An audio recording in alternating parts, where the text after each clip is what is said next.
Pope Benedict recently announced he's convening a synod of bishops on the Middle East to focus on the trials and tribulations of the minority Christian populations.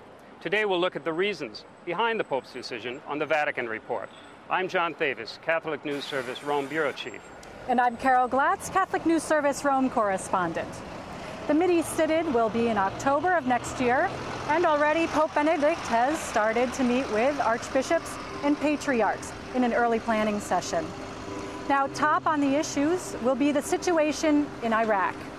400,000 Christians have fled the country since 2003, and bishops there are worried that without a concrete game plan, the church in Iraq could slowly disappear. Now, some of the reasons for this exodus include the many cases of intimidation and attacks against Christians. Church officials in the Middle East have been quietly suggesting a special synod for about a year.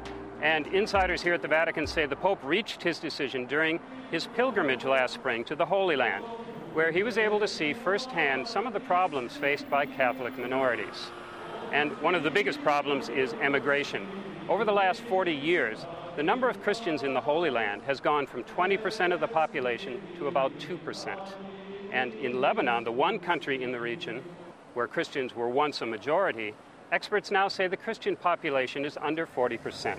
Some of the reasons for this include war, social and economic problems, and a real feeling among Christians in some places that they're being treated like second-class citizens. All of these issues will be on the Synod's agenda.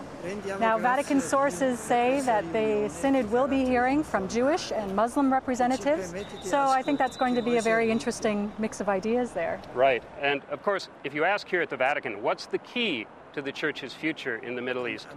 Part of their answer is always the need for a solution of the Israeli-Palestinian conflict.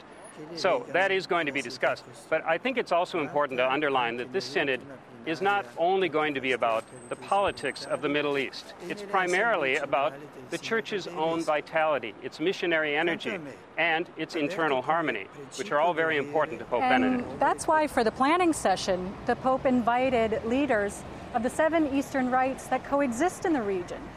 The Pope is very concerned that the Church cannot be a peacemaking force in the Middle East unless it has a real sense of unity among all Christians. Now, this will be Pope Benedict's 4th Synod.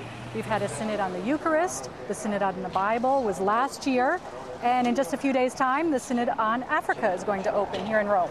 Now, few people would have guessed that Pope Benedict would turn out to be such a fan of synods. He sees them, though, as a great way to hear directly about the problems on the ground and help bishops troubleshoot and find reasons for hope. He has streamlined the synod process, however. There's less speech giving, and the discussion is more informal and to the point. And that is something everyone seems to like. I'm John Thavis, Catholic News Service. And I'm Carol Glatz.